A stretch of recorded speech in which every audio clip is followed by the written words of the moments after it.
pandemi kan nggak berarti bisnis stop kan ya. Yang penting kita harus tahu arahnya, arah gelombang airnya kemana nih. Jadi kita ikutin. Jadi tadinya yang harusnya Warteg itu memang sudah grand opening physical store-nya, tapi karena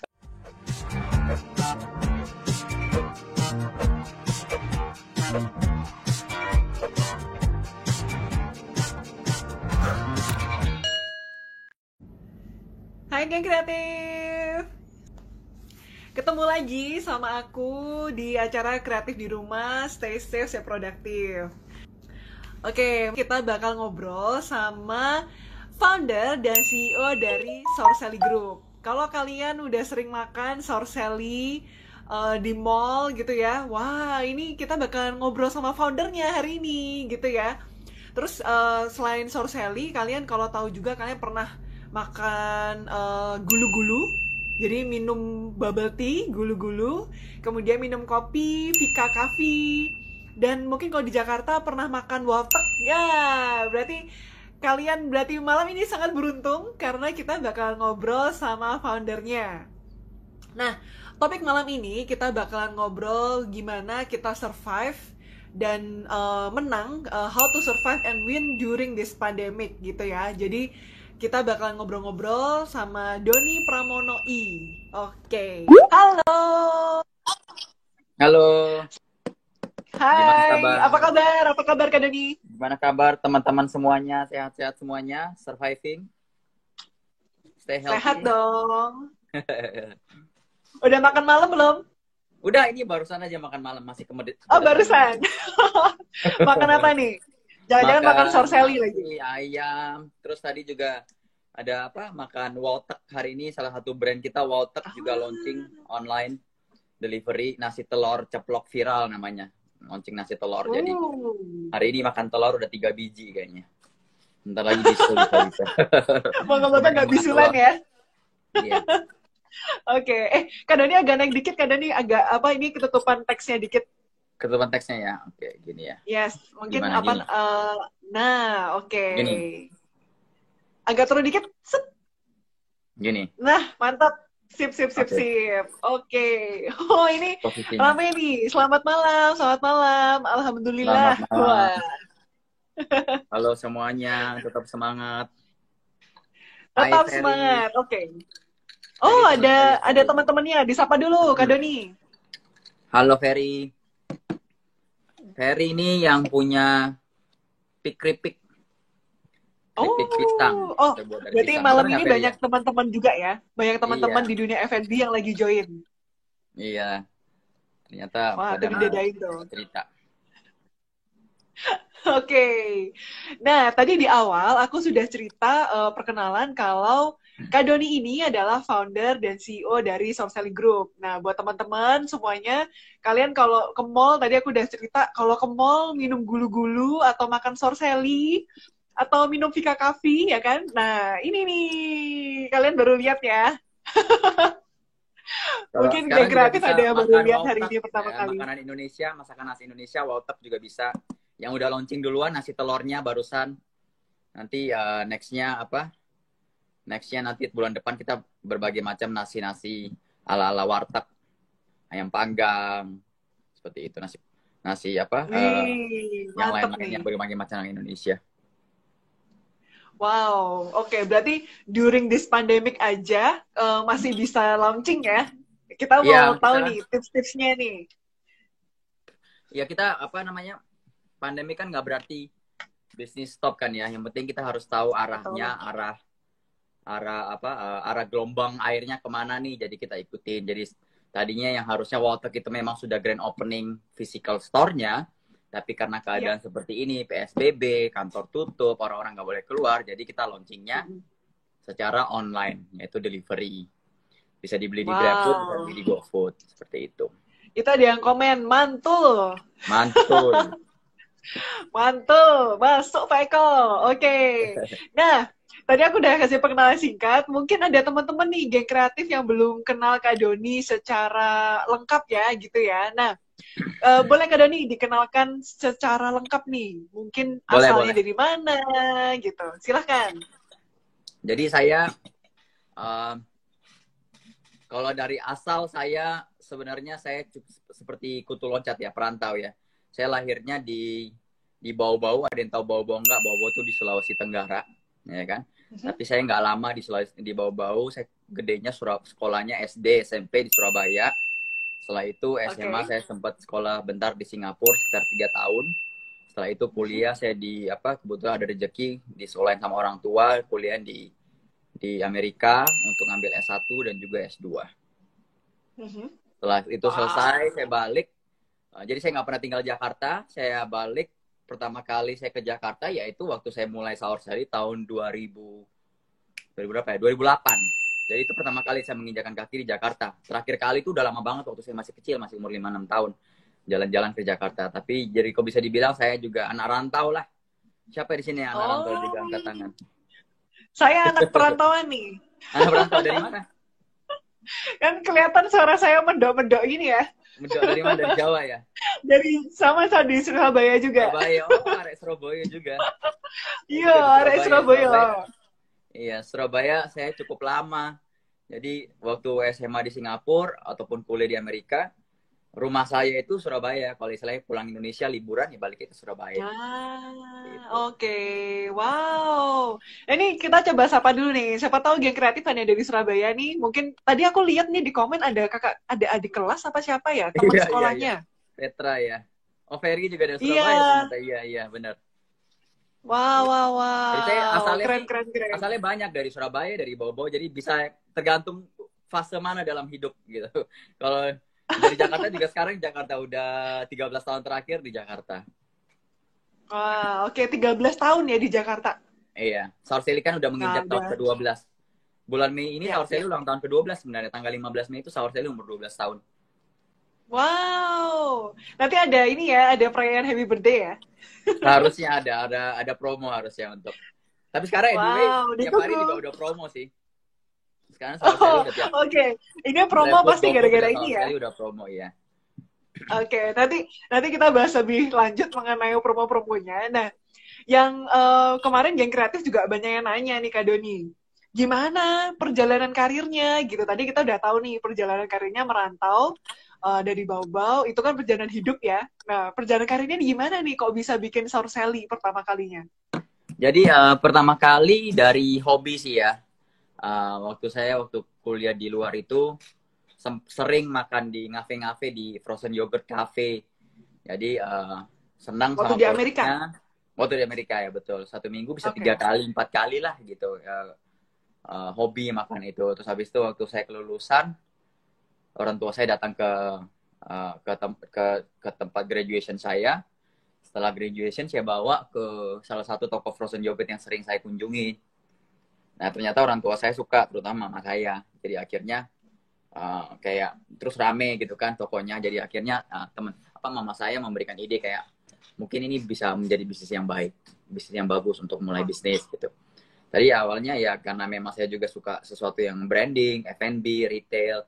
Jadi saya putuskan, oke, saya akan coba untuk mulai usaha. Jadi saya balik ke Indonesia udah bawa tekad bahwa saya pengen buka frozen yogurt mereknya Saur Seli gitu. Saur Seli sih mereknya asal usulnya ya gara-gara konsultasi dengan teman yang jago graphic design, akhirnya ketemu brandnya namanya Saur Seli seperti itu. Sekarang Saur Seli udah 12 tahun. Saur Seli udah 12 tahun. Kita sudah 4 brand di bawah Saur Seli Group. Terus ada 2 brand yang kerjasama afiliasi, yaitu kemarin Denis Hadi ya sama Hendy Stiono ya. Kolaborasi sama Denis Hadi, Juice and Shake. Nggak tahu dia ada mention Juice and Shake nggak di waktu di talk show dengan Denis Hadinya. Oh, dia promo. Iya, dia promo. Geng, jangan lupa ya beli Juice and Shake gitu. Iya. Jadi terakhir kolaborasi dengan Dennis, dengan Hendy untuk Juice and Shake. Terus ada juga, saya juga salah satu advisor, saya F&B advisor untuk grup baru namanya grup untuk franchise murah, kemitraan murah. Namanya Cuan Generations, ya Cuan Generation. Cuan Generation itu udah lahir satu brand namanya Manis, ya kan? Manis itu minuman khas Indonesia yang dibikin kekinian. Jadi kayak ada es pisang hijau, es matcha gula aren, terus es soda gembira dengan pacar Cina, macam-macam kayak minuman-minuman Indonesia dibikin Enak tuh. kekinian. Ya, range harganya juga sangat affordable, dimulai dari 7.000 sampai 20.000 rupiah. Nah, itu manis. Wow. Nah, ya. Hebat, hebat, Terakhir hebat, hebat. ada juga yang terakhir si Juan Generation juga launching yang baru. Tapi mungkin saya cerita selanjutnya. Mungkin itu lebih cocok karena itu lahir karena masa pandemik ini. Karena pandemik ini ada juga bisnis opportunity sebenarnya kalau mau bisa dilihat, mau dipantau di sekeliling juga banyak sebenarnya bisnis opportunity seperti itu. Ya, ya, ya, ya, ya. Oke, wow. Jadi dalam menghadapi masa pandemi ini, bukannya Kak Doni itu bukannya stres yang terpuruk, tapi wow, ini adalah kesempatan untuk berinovasi, bikin hal-hal baru, malah launching baru terus gitu ya. Tadi ada Wowtek, ada Juice and Shake. Wow. Iya, justru masa-masa sekarang ini kayaknya lebih sibuk ini. Kita lebih sibuk justru kayak cepet Senin Jumat tuh nggak kerasa bener kayak hari ini talk show jam 8 ya kan. Sebelum ini saya baru selesai meeting jam 6.30 tadi mandi makan bentar, relax bentar, akhirnya talk show dari pagi itu meeting ngobrol. Wow. Ya, jadi lumayan banyak lah. Thank you masih banyak yang bisa dilakukan. Masih banyak yang bisa dilakukan gitu. Ya. Thank you sudah menyempatkan waktu untuk talk show hari ini bersama Creative ID ya. Sama-sama. Oke, nah tadi udah tahu bahwa kalau Kak Doni perjalanan karir seperti itu, awalnya Sorcelli juga, kemudian bisa muncul ide gulu-gulu, kemudian Vika Coffee, dan terakhir Wowtek nih gimana Kak Doni? Iya, jadi waktu itu memang Sorcelli udah cukup berkembang, ya kan, udah cukup lama, sudah makan asam garam juga, sempat hampir bangkrut juga, sempat out of trend juga, ya kan. Sempat utang banyak juga sampai miliaran lebih, 7 miliar itu utangnya. Ya kan, sempat stres juga melewati krisis itu, tapi akhirnya dapat bangkit kembali dan ketika bangkit itu dapat pembelajaran banyak gitu. Mata lebih terbuka, wawasan tentang F&B lebih terbuka, pengalaman lebih banyak sehingga menyebabkan bikin kita oke, saatnya kita growth. Ya kan, kita nggak bisa begini aja terus, masa cuma sudah 10 tahun cuma satu brand, 9 tahun kalau nggak salah itu hari, cuma satu brand. Jadi kita mulai berpikir lebih outside the box untuk create new brand. Jadi akhirnya lahir Gulu-Gulu, Vika, terakhir Wowtek. Jadi target-target yang produk-produk yang kita mau launching biasanya brand itu yang QSR. Mungkin kalau teman-teman nggak tahu QSR apa, itu quick service retail, berupa simple food, easier to duplicate, easier to manage, ya kan, dan easier to operational outletnya lebih mudah, nggak terlalu complicated, nggak terlalu banyak variabel, nggak terlalu ribet seperti itu. Jadi akhirnya kita mulai launching Gulu-Gulu, Vika, Wowtek, terakhir saya jadi advisor untuk Juan Generation, lahir manis. Terus habis itu diajak berkolaborasi juga, partneran sama Hendy sama Dennis di Juice and Shake. Ya kan, nanti selanjutnya sebenarnya ada banyak brand yang akan lahir di tahun ini, tapi gara-gara COVID-19 akhirnya stop. Terakhir saya juga ada berkolaborasi, sekarang masih kolaborasi nih dengan kalau teman-teman tahu beauty industry namanya Lastic, eyelashes untuk wanita. Oh ya, Lastic. Saya juga ada kerjasama, ada partneran untuk bikin eyelashes namanya Aurayu. Seharusnya mau launching untuk di-franchise-kan, produknya harga-harga 200 ribuan satu kali bikin lashes. Itu sebenarnya bulan 7 ini di IFRA ya, tapi nggak tahu Bu, apakah IFRA itu masih ada nggak sekarang nih dengan keadaan seperti ini, masih tunggu feedback terakhirnya. Wow, hebat loh. Dari sekarang berarti sudah tidak hanya F&B ya, tadi merambah juga ke dunia fashion, Lastic, dunia make up ya, beauty. Iya, karena saya berpartner dengan orang yang memang ahlinya, jadi saya kontribusi itu, value saya sana adalah memberi input tentang manajemen, memberi input tentang pengalaman saya berbisnis, karena more or less kan bisnis itu 80% itu retail apalagi ya, kurang lebih dia punya skill, dia punya know-how itu mirip, yang membedakan hanya produknya aja kan. Jadi oleh karena itu yang saya kerjasama kolaborasi, karena produknya berbeda ya harus berpartner dengan orang yang ahlinya di sana, tapi saya bisa membantu dari manajemennya, dari sistem franchisingnya, dari cara marketingnya, seperti itu. Wow, jadi untuk mengembangkan bisnis, Kak Doni juga bukan sendirian, tapi menemukan partner yang tepat untuk wah kamu nih pakarnya di sini nih. Kalau aku bisanya di sini, yuk join yuk gitu ya. Ya, bahkan saya juga partner, ada juga sekolah, saya juga punya sekolah namanya Purwadika Startup School, kalau teman-teman udah tahu.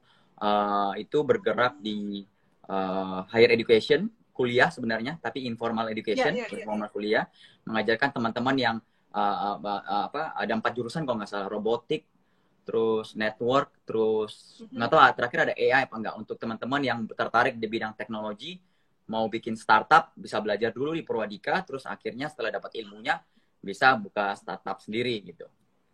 Wow, keren sekali. Ini aku Udah ada baru 3 tahu kampus loh. kalau sekarang, ada 3 kampus Purwadika. Ada 3 kampus. Wow, Iya. keren, keren, keren. Oke, nah ini pasti banyak yang penasaran nih. Kak Doni bisa seperti ini ya, dari awal sampai sekarang sudah tadi 12 tahun berkiprah untuk dunia F&B, dan sekarang di 2020 itu bukan hanya F&B saja, tapi banyak bidang-bidang lainnya. Nah, pernah nggak, tadi kan Kak Doni sempat sebutin ya, bahwa perjuangannya sebenarnya tidak mudah. F&B Sorcelli juga pernah, tadi Kak Doni sampaikan pernah hampir bangkrut, kemudian ada utang apa segala macam. Nah, Yeah. Tantangan apa aja sih Kak Doni yang selama ini dihadapi, dan bagaimana Kak Doni dalam men-tackle hal-hal itu semua gitu? Tantangan banyak ya. Dari pertama kali, ya hidup namanya juga penuh tantangan ya. Dari pertama kali kita keluar lahir ke dunia, tantangan pertama kan bernapas. Ya. Gimana cara bernapas sendiri ya kan. Tapi kalau tantangan bisnis banyak ya. Dari pertama waktu ke Jakarta, tantangannya beda dengan sekarang tentunya. Pertama mulai tantangan waktu ke Jakarta, tantangan terbesar saya adalah perantau, belum pernah ke Jakarta. Saya nggak punya banyak network, teman juga ada dari teman-teman kuliah saja, atau ada segelintir beberapa keluarga di sini, ya kan, tidak tahu berbisnis di Jakarta itu seperti apa. Bahkan jalan-jalan daerah Jakarta saya nggak tahu. Kelapa Gading itu di mana, Pulut itu di mana, Senayan itu di mana, saya nggak tahu. Belum ada gambaran. Nah, itu tantangan pertama. Ya, belum lagi cari supplier, belum lagi hiring people, ya kan, belum lagi interview people, having your own business. Jadi tantangan itu selalu ada. Tapi setiap level tantangan itu, yang penting kita selalu punya open mindset ya. Jadi setiap tantangan, challenge itu yang penting kita berpikirnya selalu bukan tantangannya, tapi mikirin solusinya. Bahkan kayak sekarang ini kita kan menghadapi masalah begitu besar kan, krisis kan. Justru yang sekarang saya sibuk tiap hari yang tadi saya gambarkan itu, sibuknya bukan sibuk untuk, kita sekarang sudah on survival mode. Everybody has to survive kan, survival mode. Tapi kita juga mikirin sudah lebih dari survival mode. Kita mikirnya udah recovery mode. Ya kan? Gimana bukan cuma recovery mode, tapi gimana cara kita bisa win, ya kan? Bagaimana kita jadi pemenang. Karena menurut saya, menurut tim kami dan percaya semuanya, bahwa saat ini bisnis F&B ini di keadaan seperti ini, terutama bisnis F&B itu seperti reset ulang, ya kan, terjadi reset. Jadi bagaimana caranya kita memprediksi, menyiapkan diri untuk pertempuran selanjutnya. Pertempurannya sekarang bukan lagi rebutan tempat lokasi strategis di mall mungkin. Pertempurannya ada bagaimana cara mengambil hati customer supaya mereka tetap percaya sama higienitas kita, profesional kita, ya kan. Terus pertempurannya mungkin salesnya bukan lagi di sales di toko, di outlet, tapi salesnya sudah di online delivery. Ya kan, jadi berbeda gitu, ya kan. Pertempurannya bukan lagi managing cash flow atau struktur biaya keuntungan P&L di outlet, tapi P&L-nya bagaimana kalau online delivery. Jadi tantangannya beda-bedanya. Sekarang tantangannya berbeda lagi. Ini belum pernah dihadapi juga. Tapi yang penting kita selalu, setiap kali saya mendapati tantangan, challenge, saya mau belajar, ya kan. Belajar itu bisa dari buku, ya kan, bisa dari teman yang lebih ahli, atau dari teman-teman network kita, bisa saling tukar pikiran, ya kan. Setelah kedua belajar, saya tidak belajar dari mereka, tidak langsung mendapatkan jawaban, tapi setidaknya memberikan gambaran. Dimana gambaran itu, karena setiap orang punya challenge, punya masalah kan beda-beda, ya kan. Betul. Bagaimana cara mengkonek antara satu dengan yang lain. Si ini jawabnya begini, si ini jawabnya begitu, si itu jawabnya ini. Jadi kita hubungkan, akhirnya tantangan itu kita bisa lewati dengan cara pemikiran kita sendiri. Justru itu lebih bagus, karena kita dapatkan solusi sendiri. Dapat orang yang kasih solusi, mending kita solusi dari sendiri, dan itu biasanya lebih itu bisa jadi lebih everlasting ya. Kayak rumusnya kan rumus sendiri gitu. Ya. Oh, oke. Tadi berarti challenge yang dihadapi memang banyak sekali. Mungkin kalau disebutin satu-satu nggak selesai malam ini ya.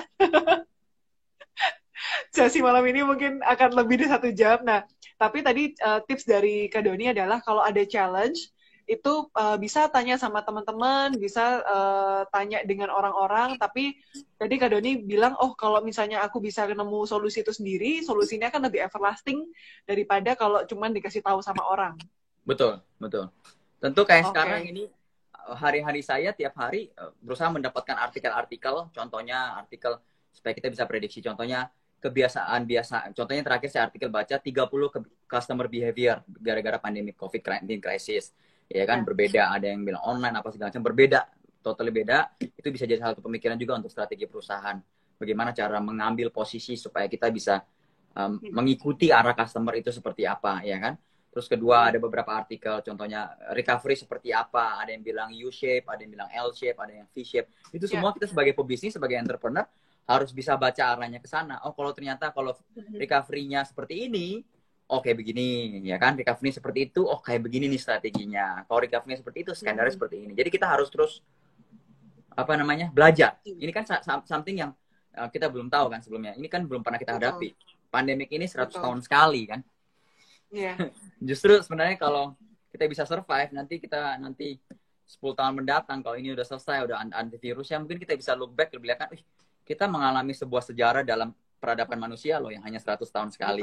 Betul. Iya kan? Jadi Betul. something yang betul-betul menurut saya luar biasa gitu, karena it's something 100 tahun sekali, if you can survive it, itu something, suatu cerita yang lumayan berkesan harusnya. Apalagi bukan hanya survive, how you can find opportunities, how you can win during the pandemic, itu sesuatu yang menurut saya itu yang melatih kita sebagai entrepreneur kan, gimana cara kita cari solusi, harus pintar cari jalan tikus lah. Betul. Apa? Untuk menuju Roma istilahnya. Wow, keren. Ini mulai panas. Oke, Kak Doni, tadi aku lagi baca komen nih, ada yang nanya dari Robert Riyadi, nanya 2 kali nih dia. Berapa jumlah outlet Saurselly sekarang?